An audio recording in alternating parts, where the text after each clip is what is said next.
Namaste. Now I am going to take a small moment and wish my seniors. ప్రతి ఒక్కరి లైఫ్లో seniors అనే వాళ్ళు ఒక మేజర్ రోల్ ప్లే చేస్తారు. అండ్ నా లైఫ్లో కూడా వేసిళ్ళు.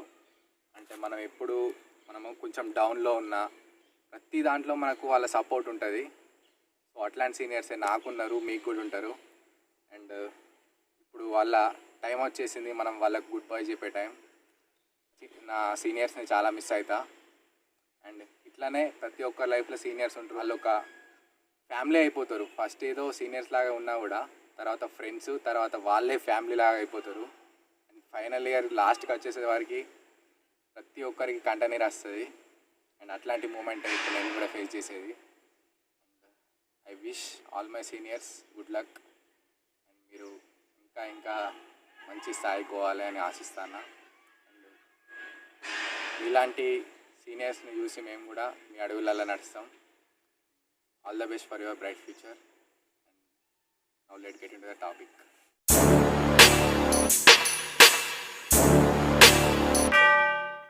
And today's my topic is commutation. మనకి ఎస్సీఆర్లో డిఫరెంట్ మెథడ్స్ ఆఫ్ కమ్యుటేషన్స్ ఉన్నాయి. అసలు ఆ కమ్యుటేషన్ ఏంటి, ఆ మెథడ్స్ ఏంటి అనేది ఇప్పుడు చూద్దాం. ఫస్ట్ అయితే మనం వచ్చేసి బేసిక్స్ ఆఫ్ కమ్యుటేషన్ అని చూద్దాం. తర్వాత క్లాసిఫికేషన్ ఆఫ్ కమ్యుటేషన్ చూద్దాం. అసలు కమ్యుటేషన్ అంటే ఏంటిది? కమ్యుటేషన్ అంటే ఎస్సీఆర్ని టర్న్ ఆఫ్ చేసే ప్రాసెస్ని కమ్యుటేషన్ అని అంటాం. సో మనకు ఇప్పుడు ఎస్సీఆర్ఎల్కి డిజైర్డ్ అవుట్పుట్ అనేది మంచిగా రావాలంటే టర్న్ ఆఫ్ ప్రాసెస్ కూడా మంచి ఇన్ టైంలో మంచిగా ఉండాలి. అండ్ నెక్స్ట్ వచ్చేసి మనకు ఎస్సీఆర్ ఆన్ గానికి గేట్ పల్స్ ఇస్తాం. గేట్ పల్స్ ఇచ్చి ఎస్సీఆర్ ఆన్ చేస్తాం. అండ్ అట్లా దానికి డైరెక్ట్గా ఏమైనా స్విచ్ టైప్ ఏం లేదు ఎస్సీఆర్ని టర్న్ ఆఫ్ చేయడానికి. మనకి ఇక్కడ మెథడ్ ఉంది, కమ్యుటేషన్ అనే మెథడ్ ఉంది. సో దాని ద్వారా చేస్తాం.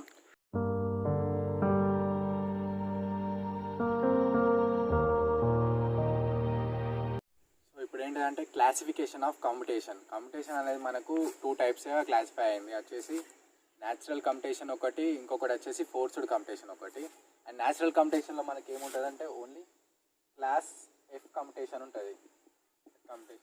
అండ్ ఫోర్స్డ్ కమ్యుటేషన్లో ఏముంటుంది అంటే class A, class B, class C, class D commutation ఉంటుంది ఫోర్స్డ్ కమ్యుటేషన్లో. సో ఇప్పుడు మనకు ఫోర్స్డ్ కమ్యుటేషన్లో క్లాస్ ఏ కమ్యుటేషన్ చూద్దాం. సో ఇప్పుడు వచ్చేసి క్లాస్ ఏ కమ్యుటేషన్. ఈ క్లాస్ ఏ కమ్యుటేషన్ని మనం లోడ్ కమ్యుటేషన్ అని కూడా అంటాం. లోడ్ కమ్యుటేషన్ అని ఎందుకు అంటామంటే లోడ్ కరెంట్ని యూజ్ చేసుకొని మనము కమ్యుటేషన్ చేస్తాం కాబట్టి దీన్ని class A commutation and plus load commutation అని అంటాం. అండ్ ఇప్పుడు క్లాస్ ఏ కమ్యుటేషన్ ఒక సర్క్యూట్ డయాగ్రామ్ చూద్దాం. ఇది వచ్చేసి మనకు VS supply and SCR, anode, cathode, gate. And ఇది వచ్చేసి మనము సిరీస్లో ఇండక్టర్, రెసిస్టర్, కెపాసిటర్ని సిరీస్లో కనెక్ట్ చేసినాం మనం. సో మనకి రెసిస్టర్ ఏం చేస్తుంది అంటే లో రెసిస్టెన్స్ అనేది ఇస్తుంది సర్క్యూట్కి. అండ్ ఈ ఇండక్టర్ అండ్ కెపాసిటర్ ఏం చేస్తుంది అంటే ఆ ఇండక్టర్, కెపాసిటర్ రెండు యూజ్ చేసుకొనే మనము ఈ ఎస్సీఆర్ని టర్న్ ఆఫ్ చేస్తాం అన్నట్టు.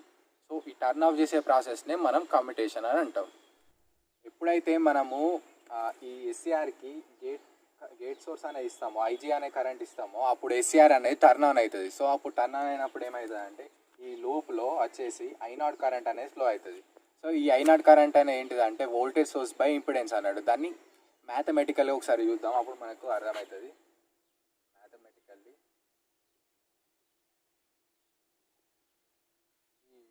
మనకు ఐనాట్ కరెంట్ అనేది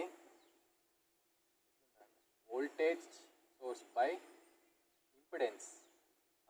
అండ్ ఇప్పుడు మనం దీన్ని ల్యాప్లేస్లో ట్రాన్స్ఫార్మ్ చేసి రాస్తే ఏమవుతుందంటే ల్యాప్లేస్ ట్రాన్స్ఫార్మేషన్ చేసి రాస్తే ఈ టర్మ్ ఏమవుతుందంటే ఐనాట్ అనేది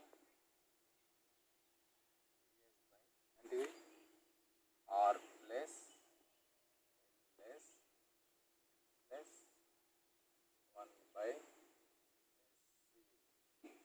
సో మనం ల్యాప్లేస్ ట్రాన్స్ఫార్మర్లో ఐనాట్ కరెంటుని రాసినాం. సో మనం ఇప్పుడు ఏం చేసినామంటే జనరల్గా ఈ ఇండక్టర్, రెసిస్టర్, కెపాసిటర్ ఉంది కదా, దీన్నే మనము ల్యాప్లేస్ ఫామ్లో రాసినాం. ల్యాప్లేస్లో వచ్చేసి రెసిస్టర్ని ఆర్ అనే అంటాం, అండ్ ఇండక్టర్ని వచ్చేసి ఎల్ఎస్ అని అంటాం, అండ్ కెపాసిటర్ని వచ్చేసి 1/SC అని అంటాం.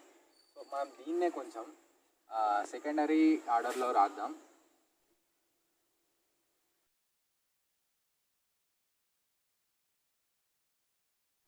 సో ఇది సెకండరీ ఈక్వేషన్ అన్నట్టు దీనికే. అండ్ మనం వచ్చేసి స్టాండర్డ్ ఈక్వేషన్ రాద్దాం ఇప్పుడు దీనికి. Secondary standard not is equal to x² plus r/l plus 1/lc. So ఇప్పుడు మనము స్టాండర్డ్ క్యారెక్టరిస్టిక్ ఈక్వేషన్ చూద్దాము. స్టాండర్డ్ క్యారెక్టరిస్టిక్ ఈక్వేషన్ వచ్చేసి మనకు x² ప్లస్ 2 ωn²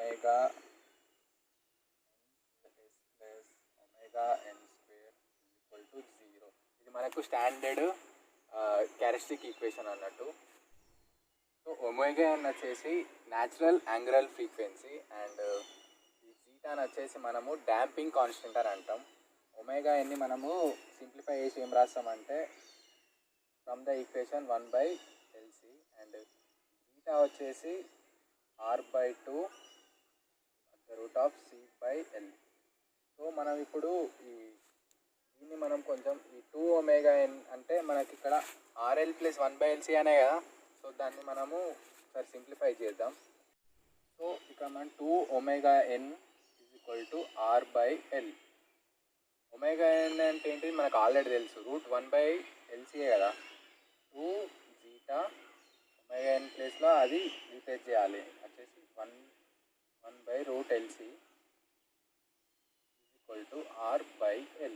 సో అప్పుడు మనకి ఏమొస్తుంది, zeta is equal to r/2l √lc అని వస్తుంది. సో మనం ఇంకా సింప్లిఫై చేస్తే zeta omega zeta is equal to r/2/c/l. For under damping system వచ్చేసి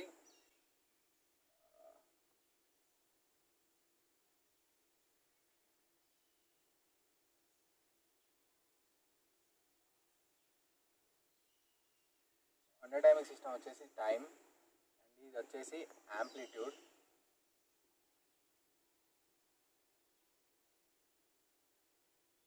అండర్ డాంపింగ్ సిస్టంలో మనకు ఒమేగా అనేది <1 ఉన్నప్పుడే ఈ అండర్ డాంపింగ్ సిస్టమ్ అనేది మనకు వర్క్ అవుతుంది. ఇప్పుడు ఒమేగా అనేది <1 ఉండాలి అంటే ఇప్పుడు ఒమేగా అంటే వచ్చేసి ఏంటిది, ఈ r/2 √1/c/l కదా. So 1 is greater r/2 √c/l. And దీన్ని మనం ఈ ఫాము ఉన్నప్పుడు మనకు ఈ అండర్ డాంపింగ్ అనేది వర్కౌట్ అవుతుంది. మనకు స్టాండర్డ్ అండర్ డాంపింగ్ ఉండాలంటే మనకు ఒక స్టాండర్డ్ వాల్యూ ఉంది. సో అది పెట్టుకున్నప్పుడు మనకు SCR అనేది టర్న్ ఆఫ్ అవుతుంది. ఆ స్టాండర్డ్ వాల్యూ ఏంటిదంటే, స్టాండర్డ్ వాల్యూ వచ్చేసి r² <4l/c. ఎప్పుడైతే r అనేది <4l/c ఉంటుందో అప్పుడు మనకు ఈ SCR అనేది టర్న్ ఆఫ్ అవుతుంది. సో ఇక్కడ మనకు ప్రాసెస్ ఏంటంటే, ఎప్పుడైతే మనము SCRకి గేట్ సప్లై ఇస్తామో అప్పుడు ఇక్కడ పాజిటివ్ ఆఫ్ సైకిల్ అనేది జరుగుతుంది. ఇది ఫార్వర్డ్ బయాస్లో ఉంటుంది. ఫార్వర్డ్ బయాస్ కండిషన్లో ఉన్నప్పుడు ఈ వచ్చేసి పాయింట్ వచ్చేసి పై అండ్ ఇక్కడికి పైకి వచ్చినాక మళ్ళీ ఈ యాంగిల్ వచ్చేసి ఇక్కడ రివర్స్ బయాస్ కండిషన్లోకి వస్తుంది. సో అప్పుడు SCR అనేది టర్న్ ఆఫ్ అవుతుంది.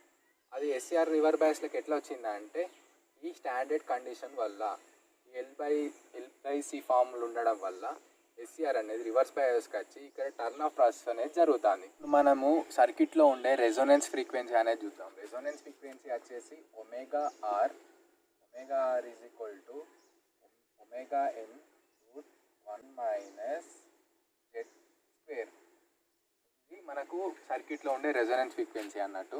అండ్ SCR అనేది ఎప్పుడు టర్న్ ఆఫ్ పొజిషన్లో ఉంటుందంటే, ఈ యానోడ్ కరెంట్ అనేది హోల్డింగ్ కరెంట్ కంటే తక్కువ ఉన్నప్పుడు మనకు SCR అనేది ఆఫ్లో ఉంటుంది అన్నమాట. అండ్ నెక్స్ట్ వచ్చేసి మనకు SCR అనేది ఎప్పుడు వరకు టర్న్ ఆన్ పొజిషన్లో ఉంటుంది అంటే, ఇక్కడ మనకు ఎప్పుడైతే గేట్ సోర్స్ అనేది మనము థైరిస్టర్కి ఇస్తామో అప్పుడు అది ఫార్వర్డ్ బయాస్ కండిషన్లో ఉంటుంది. సో ఇక్కడ ఈ పై అనే టర్న్ వరకు SCR అనేది టర్న్ ఆన్ పొజిషన్లో ఉంటుంది అన్నమాట. Maximum conduction time of SCR యొక్క మ్యాక్సిమం కండక్షన్ టైం అనేది ఎట్లుంటుంది అంటే, దీన్ని మనం ఎట్లా సింప్లిఫై చేస్తామంటే T into omega R is equal to 5. T is nothing but time and omega అంటే వచ్చేసి ఏంటిదంటే ఈ రెజొనెన్స్ ఫ్రీక్వెన్సీ. అండ్ మనం ఇక్కడ రెజొనెన్స్ ఫ్రీక్వెన్సీని మనం సబ్స్టిట్యూట్ చేస్తే ఏమొస్తుంది అంటే 2π/ωr t is equal to 5/WN ωn √1 - z². So ఇది మనకు maximum conduction time of SCR. Turn on time of SCR ఒక turn on time by using firing angle. So ఇది ఎట్లుంటుంది అంటే ఫైరింగ్ యాంగిల్ యూజ్ చేసుకొని ఎస్సీఆర్ని టర్న్ ఆన్ చేసే process. So ఏంటిదంటే 2π - α/ωn √1 - z². సో ఇది మనకు firing angle of SCR to turn on. ఇప్పుడు మనము wave forms of class A commutation చూద్దాం. సో మనకు ఇది వచ్చేసి IG gate current and BC capacitor voltage and ఇది వచ్చేసి లోడ్ కరెంట్ అండ్ ఇది వచ్చేసి థైరిస్టర్ వోల్టేజ్. అండ్ మనకి ఇనిషియల్లీ కరెంట్ అనేది 0 ఉంటుంది. ఎప్పుడైతే మనం ఎస్సీఆర్ అనేది టర్న్ ఆఫ్ పొజిషన్లో ఉంటుంది ఇనిషియల్లీ. ఎప్పుడైతే మనము ఎస్సీఆర్కి ఇక్కడ గేట్ పల్స్ ఇస్తామో అప్పుడు ఎస్సీఆర్ అనేది టర్న్ ఆన్ అవుతుంది. ఇక్కడ థైరిస్టర్ అనేది టర్న్ ఆన్ అయింది. సో టర్న్ ఆన్ అయినప్పుడు కెపాసిటర్ అనేది ఇక్కడ కెపాసిటర్ వోల్టేజ్ అనేది ఇంక్రీజ్ అవుతుంది అన్నమాట. అప్ టు ఇక్కడ విఎస్ వోల్టేజ్ వరకు కెపాసిటర్ అనేది ఇంక్రీజ్ అవుతుంది. ఇక్కడ కెపాసిటర్ వోల్టేజ్ ఇంక్రీజ్ అయింది. అండ్ ఇక్కడ ఉండే కెపాసిటర్ వోల్టేజ్ అనేది ఇంక్రీజ్ అయినప్పుడు ఈ సర్క్యూట్లో ఉండే లోడ్ కరెంట్ అనేది కూడా ఇంక్రీజ్ అవుతుంది అన్నమాట. ఈ సర్క్యూట్లో ఉండే లోడ్ కరెంట్ కూడా ఇంక్రీజ్ అయిపోతుంది. అండ్ ఇప్పుడు ఎస్సీఆర్ అనేది టర్న్ ఆన్ పొజిషన్లో ఉంది కాబట్టి ఇక్కడ థైరిస్టర్ వోల్టేజ్ వచ్చేసి రిమైన్స్ 0. ఎప్పుడైతే మనకు కెపాసిటర్ వోల్టేజ్ అనేది ఫర్దర్గా ఇంక్రీజ్ అయిందో అప్పుడు ఇక్కడ ఇండక్టర్ వచ్చేసి పాజిటివ్ అండ్ నెగిటివ్ పొలారిటీస్ ఉండే.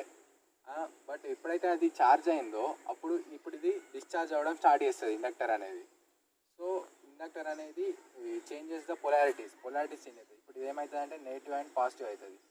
అప్పుడు ఈ నెగిటివ్ అండ్ పాజిటివ్ అవ్వడం వల్ల ఈ ఇండక్టర్ అనేది డిశ్చార్జ్ అవ్వడం వల్ల మనకి ఇక్కడ కెపాసిటర్ వోల్టేజ్ వచ్చేసి ఇంకా ఇంక్రీజ్ అవుతుంది, ఫర్దర్ ఇంక్రీజ్ అవుతుంది అన్నమాట. సో ఇక్కడ మనకు కెపాసిటర్ అక్రాస్ వోల్టేజ్ అనేది ఇక్కడ ఇంక్రీజ్ అవుతుంది. సో అప్పుడు మనకి ఇందులో ఉండే ఈ సర్క్యూట్లో ఉండే లోడ్ కరెంట్ అనేది డిక్రీజ్ అవుతుంది అన్నట్టు. సో లోడ్ కరెంట్ అనేది డిక్రీజ్ అయిపోతుంది. ఈ థైరిస్టర్ వోల్టేజ్ కూడా ఎస్సీఆర్ టర్న్ ఆన్లో ఉంది కాబట్టి ఇది కూడా 0లోనే ఉంటుంది. సో ఎప్పుడైతే మనకి ఇక్కడ యానోడ్ కరెంట్ అనేది మనకు ఇక్కడ ఫ్లో అయ్యే యానోడ్ కరెంట్ అనేది లెస్ దెన్ హోల్డింగ్ కరెంట్ ఉంటుందో అప్పుడు మనకు ఇక్కడ థైరిస్టర్ అనేది టర్న్ ఆఫ్ పొజిషన్లో అవుతుంది. సో ఇక్కడ మనకు జరిగే ప్రాసెస్ అదే. ఈ యానోడ్ కరెంట్ అనేది హోల్డింగ్ కరెంట్ కంటే తక్కువ ఉంటుంది కాబట్టి ఇక్కడ మనకు వచ్చేసి రివర్స్ బయాస్ కండిషన్ అనేది క్రియేట్ అవుతుంది కాబట్టి ఇక్కడ మనకు టర్న్ ఆఫ్ ప్రాసెస్ అనేది జరుగుతుంది. ఇక్కడ ఎస్సీఆర్ అనేది టర్న్ ఆఫ్ అయింది. సో ఇప్పుడు ఏమవుతుంది అంటే కెపాసిటర్ వోల్టేజ్ అనేది డిక్రీజ్ అవుతుంది. ఎందుకంటే ఎస్సీఆర్ అనేది ఇక్కడ టర్న్ ఆఫ్ పొజిషన్లో వచ్చింది కాబట్టి మనకు కెపాసిటర్ వోల్టేజ్ అనేది డిక్రీజ్ అయిపోతుంది. అండ్ నెక్స్ట్ వచ్చేసి ఈ లోడ్ కరెంట్ అనేది వచ్చేసి ఇక్కడ కాన్స్టెంట్ అంటే 0లోనే ఉంటుంది ఇక్కడ. అండ్ ఇక్కడ వచ్చేసి ఇప్పుడు ఎస్సీఆర్ అనేది టర్న్ ఆఫ్ పొజిషన్లో ఉంది. థైరిస్టర్ టర్న్ ఆఫ్ పొజిషన్లో ఉన్నప్పుడు ఇక్కడ వోల్టేజ్ అక్రాస్ థైరిస్టర్ అనేది ఇక్కడ ఇంక్రీజ్ అవుతుంది అప్ టు విఎస్. సో ఇది ఎస్సీఆర్కి ఇప్పుడు ఈ ప్రాసెస్ ఇది. అండ్ నెక్స్ట్ మళ్ళీ ఇదే ప్రాసెస్ కంటిన్యూస్గా రిపీట్ అవుతా ఉంటుంది అన్నట్టు. మళ్ళీ ఇప్పుడు ఎస్సీఆర్ అనేది టర్న్ ఆఫ్ అయిపోయింది. మళ్ళీ మనం ఇప్పుడు ఆన్ చేయాలంటే మళ్ళీ ఏం చేయాలి, మళ్ళీ మనం గేట్ పల్స్ ఇవ్వాలి. సో మళ్ళీ అప్పుడు ఇది ఈసీ ఇంక్రీజ్ అవుతుంది, తర్వాత ఇది ఇంక్రీజ్ అవుతుంది, ఇది డిక్రీజ్ అవుతుంది. సో మళ్ళీ మనం టర్న్ ఆఫ్ చేయాలంటే ఈ యానోడ్ కరెంట్ కంటే ఈ హోల్డింగ్ కరెంట్ అనేది తక్కువ ఉన్నప్పుడు ఎస్సీఆర్ అనేది టర్న్ ఆఫ్ అవుతుంది. సో టర్న్ ఆఫ్ ప్రాసెస్ అనేది ఇది. మనం ఇక్కడ దీన్ని అందుకే మనము లోడ్ కరెంట్ని యూజ్ చేసుకొని మనం టర్న్ ఆఫ్ చేస్తాం కాబట్టి దీన్ని క్లాస్ ఏ కంపిటీషన్ అన్నాం. అండ్ ఆల్సో లోడ్ కంపిటీషన్ అని అందుకే అన్నాం. సో ఫస్ట్ చెప్పినట్టుగా దీన్ని మనం లోడ్ కంపిటీషన్ అని అనడానికి రీజన్ ఏంటంటే మనం ఇక్కడ లోడ్ కరెంట్ని యూజ్ చేసి మనం టర్న్ ఆఫ్ చేస్తున్నాం కాబట్టి దీన్ని మనం లోడ్ కంపిటీషన్ అని అన్నాం. సో ఇది క్లాస్ ఏ కంపిటీషన్ గురించి. And next class B, class C, class D ఈ కంపిటీషన్స్ గురించి ఒక్కొక్క వీడియోలో చూద్దాము. And thanks for watching. అర్థమైందని అనుకుంటాను. సో మీకు ఇంకేమైనా సజెషన్స్ ఏమైనా ఉంటే చెప్పండి, కింద కామెంట్ చేయండి, లైక్ చేయండి, సబ్స్క్రైబ్ చేయండి.